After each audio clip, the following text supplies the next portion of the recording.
செவ்வாய் ஒருத்தர் இருக்குங்கிறாரு, ஒருத்தர் இல்லைங்கிறாரு, ராகு கேது ஒருத்தர் இருக்குங்கிறாரு, இன்னொருத்தர் இல்லைங்கிறாரு. ஏன் ஜாதகம் என்னதான் ஜாதகம்?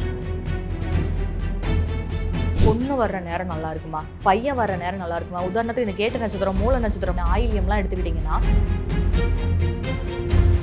இந்த தோஷங்கள் நல்லதே செய்யாதானா நிறைய நல்லது செய்யும். ஆனால் திருமண வாழ்க்கை அப்படிங்கிற ஒரு பர்டிகுலர் டாபிக் உள்ள நம்ம இருக்கிறதுனால இந்த செவ்வாய்க்கு குருவுடைய பார்வை கிடைக்கும் போது அல்லது ராகு கேதுக்கு குருவுடைய பார்வை கிடைக்கும் போது பொண்ணு பார்த்ததும் அவங்கள தான் இருப்பாங்க, கல்யாணம் பண்ணதும் அவங்கள தான் இருப்பாங்க. வந்த மனைவி ஏதோ ஒரு விதத்தில்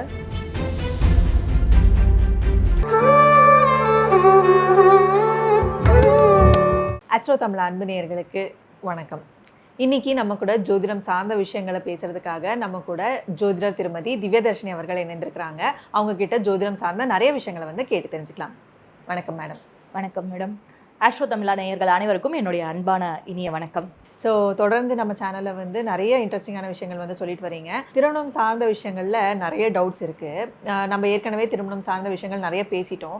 இருந்தாலுமே ஒரு சில கிளைண்ட்ஸுக்கு ஒரு டவுட் இருக்குது. நம்ம இப்போது ஒரு 2-3 இடத்துல ஜாதகம் பார்த்துருப்போம். அவங்க இந்த பொருத்தம் சரியில்லை, இந்த விஷயம் சரியில்லை, திருமணத்துக்கு அப்புறம் பிரச்சனை வரலாம், அதனால் நீங்கள் சேர்த்த வேண்டாம் அப்படின்னு சொல்கிறாங்க. இதுவே இன்னொரு ஜோதிடர்கிட்ட போனால் இதெல்லாம் சின்ன மேட்டர் தான், நீங்கள் ஹேண்டில் பண்ணீங்க அப்படின்னா அது சரி பண்ணிக்கலாம், நீங்கள் தாராளமாக கல்யாணம் பண்ணலாம் அப்படின்னு சொல்கிறாங்க. இப்போ இவங்க சொல்கிறது நம்பர் தான், இவங்க சொல்கிறது நம்பர் தான் அப்படின்னு கன்ஃபியூஷன் ஆகுது. ஸோ திருமணம் சார்ந்த விஷயங்களில் இப்போது சின்ன சின்ன ஈகோ பிரச்சனை வருது, சின்ன சின்ன ப்ராப்ளம்ஸ் வருது, அதனால் பிரிவு வருது. அப்படிங்கும் பொழுது திருமணம் செய்ய வேண்டாம் அப்படின்னு சொல்கிறாங்க இல்லையா? இது எப்படி ஏற்றுக்கிறது, இந்த சுச்சுவேஷன்ஸ் எல்லாம் எப்படி ஹேண்டில் பண்ணுறது? டிசிஷன் அப்படிங்கிறது ஒரு பெரிய கொஷனாக இருக்குது. எப்படி டிசைட் பண்ணுறது? ஒரு சிறப்பான கேள்வி. பட் இதை செக்ஷனாக பார்த்துக்கிறது ரொம்ப நல்லது. அப்போ தான் நேயர்களுக்கும் புரியும் கூட. இந்த பொருத்தம் பார்க்குற விஷயத்தில் நிறைய கான்ட்ரவர்சி இருக்குது. ஏன்னா இந்த செவ்வாய் தோஷம் இருக்குங்கிறாங்க, இல்லைங்கிறாங்க, ராகு கேதுக்கு எல்லா ஜாதகத்தையும் சேர்த்தலாங்கிறாங்க, சேர்த்தக்கூடாதுங்கிறாங்க. இந்த செக்ஷனை முதல்ல இந்த தோஷங்கிற ஒரு விஷயத்தை ஃபஸ்ட்டு பார்த்துடலாம். தோஷம் ஒன்று, இப்போ செவ்வாய் ஒருத்தர் இருக்குங்கிறாரு, ஒருத்தர் இல்லைங்கிறாரு, ராகு கேது ஒருத்தர் இருக்குங்கிறாரு, இன்னொருத்தர் இல்லைங்கிறாரு. ஏன் ஜாதகம் என்னதான் ஜாதகம்? முதல்ல தோஷம்னு ஒன்று இருக்கா இல்லையா? இந்த கேள்வி நிறைய மக்கள்கிட்ட இருக்குது. அவங்களுக்கு நான் சொல்லக்கூடிய இது விஷயம்னா, நீங்கள் தோஷத்தை நம்புறீங்களோ நம்பலையோ அது இருக்கிற இடத்துடைய வேலையை செஞ்சு தான் தீரும். அது கெடுபலனாக இருக்கும்போது அதை தான் நம்ம தோஷம்னு சொல்கிறோம். எல்லா கிரகங்களுக்கும் நல்ல முகம்னு ஒன்று இருக்குது, தீய முகம்னு ஒன்று இருக்குது. அப்படிங்கும் பொழுது நம்ம வாங்கிட்டு வந்த கர்மா அது அந்த வேலையை செஞ்சே தீரும். அதை தான் தோஷம்னு சொல்கிறோமே தவிர இதில் பெருசாக பார்க்குறதுக்கு வேறு எதுவும் இல்லை. இந்த தோஷங்கள் நல்லதே செய்யாதானா நிறைய நல்லது செய்யும். ஆனால் திருமண வாழ்க்கை அப்படிங்கிற ஒரு பர்டிகுலர் டாபிக் உள்ள நம்ம இருக்கிறதுனால அது சார்ந்த விஷயங்களை கேர்ஃபுல்லாக கவனிக்க வேண்டியது நிச்சயமாக அவசியம். இது எங்கே கான்ட்ரவர்சி ஆகுதுன்னு பார்த்தீங்கன்னா, இந்த செவ்வாய்க்கு குருவுடைய பார்வை கிடைக்கும்போது அல்லது ராகு கேதுக்கு குருவுடைய பார்வை கிடைக்கும்போது தோஷம் இல்லை அப்படின்னு சில ஆஸ்ட்ராலஜர்கள் சொல்லுவாங்க. அதே சில பேர் என்னமாங்கன்னா இருக்குது, தோஷத்துடைய அளவு குறைவு அப்படிங்கிறது சில ஆஸ்ட்ராலஜர்கள் சொல்லுவாங்க. அது அவங்களுடைய சொந்த ஜாதகத்தை பொறுத்து, எந்த கட்டத்தில் இருக்குங்கிறத பொறுத்து கண்டிப்பாக அந்த தோஷம் இருக்கா இல்லையாங்கிறது உறுதி செய்யப்படும். இப்போ குரு பார்க்கறதுனால தோஷம் போயிடுச்சா அப்படின்னா, குரு பார்க்க கோடி தோஷம் நிவர்த்தி. நான் அது இல்லைன்னு சொல்லலை. ஆனால் அது ஏதோ ஒரு விஷயத்தை சால்வ் பண்ணி கொடுக்குமே தவிர அந்த தோஷம் இல்லை அப்படின்னு ஆகாதுங்கிறது என்னுடைய பர்சனல் அனுபவத்தில் நான் பார்த்த வரைக்கும் அது உறுதியாக இருக்குது. இப்போ செவ்வாய் தோஷம் இருக்கா, அது என்ன செய்யும்? இப்போ செவ்வாய் தோஷம் உள்ள பொண்ணை தான் பார்க்கணுமா, ராகு கேது இருந்தால் ராகு கேது இருக்கக்கூடிய பொண்ணை தான் பார்க்கணுமா? இந்த விஷயத்துக்கு நான் கிளாரிஃபை கொடுத்துறேன். ஃபர்ஸ்ட்டு அந்த தோஷம் இருக்குன்னா அது ரீதியான கேரக்டர் அவங்கக்கிட்ட இருக்கும். இதுதான் அந்த கேரக்டர் எப்படி இருக்குன்னா, இப்போ செவ்வாய் இருக்கும்போது அவங்க கொஞ்சம் கட் அண்ட் ரைட்டாக ஸ்ட்ரிக்டாக பேசுவாங்க. தோஷம் இல்லாத அந்த ஒரு நபர் ரொம்ப சாஃப்டாக இருக்கக்கூடியவராக இருக்கிறதுக்கு வாய்ப்புகள் அதிகமாக இருக்குது. இவங்க என்ன பண்ணுவோன்னா ஒரு டைமிங் சென்ஸை ஃபாலோ பண்ணுவாங்க. இப்படித்தான் இருக்கணும் அப்படிங்கிற ஒரு ஷெடியூல் மாதிரி போட்டு வச்சு போவாங்க. அது தோஷம் இல்லாத நபரோட சேரும் பொழுது அந்த கேரக்டர் அதை அக்செப்ட் பண்ணிக்கிறதுக்கு ரொம்ப கஷ்டப்படும். அப்போ தான் நீங்கள் சொன்ன மாதிரி அந்த இது கூட உனக்கு பண்ண தெரியாதாங்கும் போது அங்கே கோவம் வந்துடும். ஓகே. அது ஒரு டைம் 2 டைம் இல்லை, திரும்ப திரும்ப ரிப்பீட் ஆகும் பொழுது பேசிக்காக தாம்பத்திய உறவுங்கிறதெல்லாம் ஒரு பக்கம் இருந்தாலும் கூட கணவன் மனைவி முதல்ல ஒருத்தருக்கு ஒருத்தர் மனசளவில் சப்போர்ட்டிங்காக இருக்கிறது, பேசுறது, உனக்கு நான் இருக்கேன் எனக்கு நீ இருக்க அப்படிங்கிற தைரியத்தை கொடுக்கறதுங்கிறது அந்த கேரக்டர் தான். எது இருந்தாலும் இல்லைனாலும் ஒரு ஆணாலையும் சரி பெண்ணாலையும் சரி அந்த கேரக்டர் நல்லா இருந்து மனைவியோட குணம் நல்லா இருக்குது, கணவருடைய குணம் வந்து நமக்கு சப்போர்ட்டிவாக இருக்குது, ரொம்ப நல்ல மனுஷருங்கும் போது எந்த விஷயத்தையும் அவங்க தாண்டி வந்துருவாங்க. அதை தாண்டி ஒரு பெரிய விஷயங்கிறது எக்ஸ்பெக்டேஷனாக இருக்காது இன்றைக்கி இருக்கக்கூடிய படித்த ஜென்ரேஷனில். அப்படி இருக்கும் பொழுது அந்த கேரக்டர் ஒத்துமைக்காக தான் நம்ம செவ்வாய்க்கு செவ்வாயே பாருங்கள், ராகுக்கு எதுக்கு ராகுக்கு எதுவே பாருங்கள். அப்போ தான் அவங்களால புரிஞ்சுக்க முடியும். அந்த வேகத்தை ராகுக்கு எதுக்குலாம் வேகம் அதிகம், நார்மலுக்கு அது முடியாது. இப்போ எப்படி ஒரு 10 பொருத்தத்தில் அந்த தேவகணம்ங்கிறது மனுஷகணத்தோடு சேரலாம், ஆனால் ராட்சசத்தோடு சேர்க்க முடியாதுன்னு சொல்கிறோமோ அது மாதிரி தான் இந்த கேரக்டருக்காக மட்டுமே முதல்ல இன்ட்ரோ ஆகி வரக்கூடிய ஒரு பெண்ணோ பொண்ணாகட்டும் பையனாகட்டும் அவங்களுடைய எதிர்பார்ப்பு என்னவாக இருக்கும்னு நினைக்கிறீங்க? அந்த பொண்ணுக்கு அந்த வீட்டில் இருக்கவங்களுடைய கேரக்டர் தெரியாது, பையனுக்கு பொண்ணோட கேரக்டர் என்னன்னு தெரியாது. நிறைய வீட்டில் வந்து ஃபேமிலி சொல்கிறத பசங்க கேட்குறாங்கிறதுக்கான பொண்ணோட கேரக்டர் என்னன்னு நமக்கு தெரியாததுனால தான் அந்த கான்ட்ரவர்சியே ஏற்படுது. அதே மாதிரி தான் பொண்ணுக்கும் வீட்டில் இருக்கவங்க ஒவ்வொருத்தரும் ஒவ்வொரு குணம் இருக்கும்போது ஸ்டார்டிங் அந்த 3 மாதத்துலேருந்து 1.5 வருஷம் வரைக்கும் அந்த பொண்ணு அந்த இடத்துல சஸ்டெயின் பண்ணால் மட்டும்தான் அந்த ஹஸ்பண்டாலேயோ ஒய்ஃபாலேயோ ஒருத்தர் கேரக்டரை அண்டர்ஸ்டாண்ட் பண்ணிக்க முடியும். அப்போ ஸ்டார்டிங்லேருந்தே அவங்களுக்கு பிரச்சனை வரும்போது ஒரு 3 மாதத்துலேருந்து 6 மாதம் வரைக்கும் பார்க்குறாங்க. அப்புறம் தான் அவங்களுக்கு வந்து இந்த மாதிரி நீங்கள் சொன்னீங்க இல்லையா, ஒருத்தர் இருக்குன்னாரு ஒருத்தர் இல்லைன்னாரு, அந்த சண்டை வரும்போது தான் அப்படியே ஒருத்தர் பொருத்தம் இல்லைன்னு சொன்னார், நம்ம பேசாமல் விட்டுருந்துருக்கலாம், பேசாமல் பிரிஞ்சிடலாமா, ஒரு கட்டத்துக்கு மேலே அவங்களுக்கு நடக்கிற தசாபுத்தியும் சரியில்லைங்கிற டைமில் அந்த பிரிவில் கொண்டு போய் விடுது. ஸோ எந்த இடத்துல கிரகங்கள் இருக்கிறதுங்கிறத பொறுத்து அது நன்மை தீமைங்கிறது உறுதி செய்யப்படுது. குரு பார்வை இருக்கும் பொழுது என்ன பண்ணுது அப்படின்னு பார்த்தோம்னா அந்த பிரச்சனையுடைய அளவை குறைக்குதே தவிர முழுசாக பிரச்சனையே இல்லை அப்படின்னு பண்ணுறதில்ல. இதுதான் இன்னைக்கு நீங்கள் கேட்ட கேள்விக்கு உண்டான பர்டிகுலர் இந்த தோஷத்துக்கு உண்டான ஆன்சர். இப்போ வந்து இந்த பொருத்தம் இருந்தாலும் சரி, ஒரு சின்ன ஒரு ஈகோனால பிரச்சனை வரலாம், இல்லை ஏதாச்சும் ஒரு சின்ன ஃபினான்ஷியல் ரீசனுக்காக பிரச்சனை வரலாம், வீட்டுக்குள்ளே சண்டைகள் வரலாம், இதனால் பிரிவு வரும் அப்படின்னு சொல்கிறாங்க.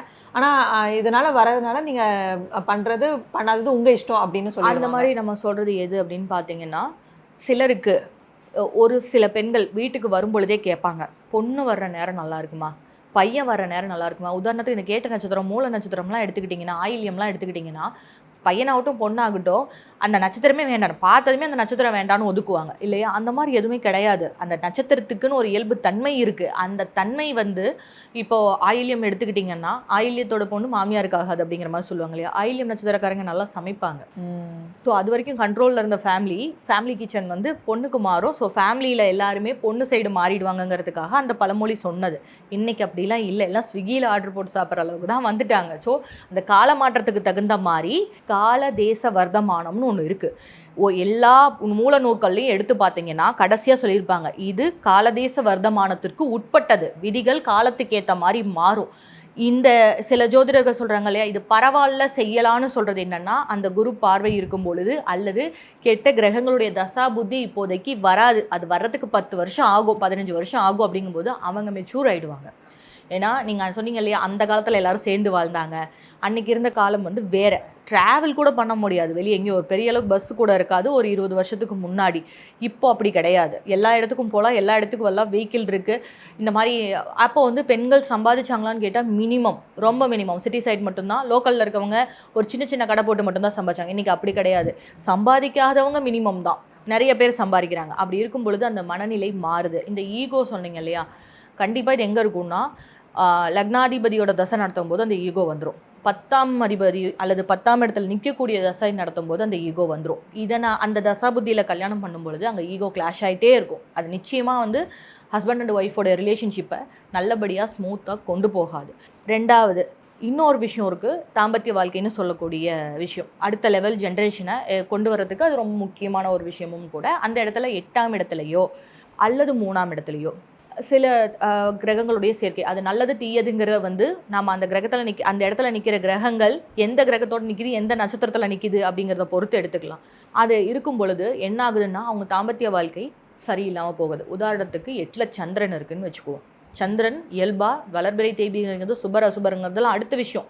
பொதுவாகவே அங்கே சந்திரன் இருக்கார், அவங்க தாம்பத்திய வாழ்க்கையில் பெருசாக சாட்டிஸ்ஃபேக்ஷன் இருக்காது.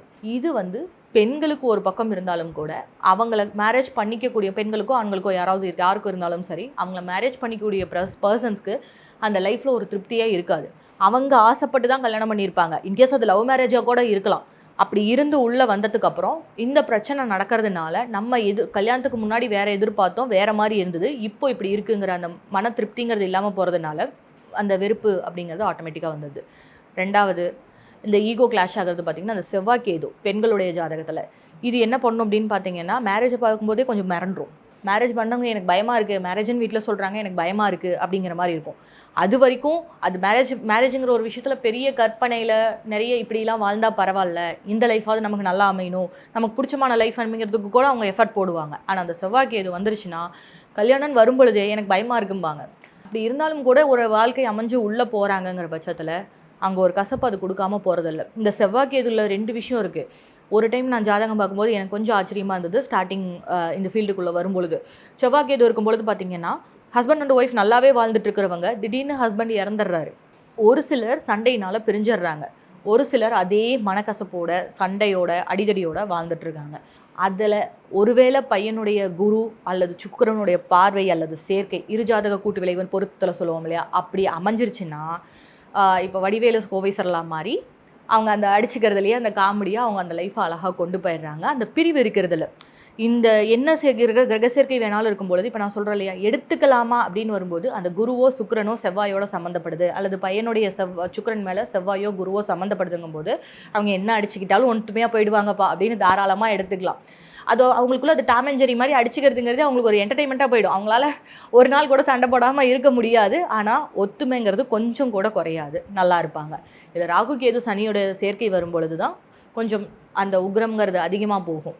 கேது தசையோ ராகு தசையோ நடக்கும் பொழுது, குறிப்பாக கேது தசை நடந்துட்டுருக்குன்னா அடித்தடி மனைவி கொலை கணவன் கொலை இந்த மாதிரிலாம் வருது இல்லையா, அதெல்லாம் வந்து அந்த செவ்வாய் ராகு செவ்வாய் கேது சனியோட சம்மந்தப்படுறது, அதே தசாபுதி நடக்கிறது, 8ஆம் இடத்தோட தொடர்பு வர்றதெல்லாம் வந்து பார்த்திங்கன்னா அந்த ரொம்ப அடிதடி கோர்ட் கேஸு வம்பு வழக்கு இந்த லெவலுக்கு பெருசாக போயிடுறது.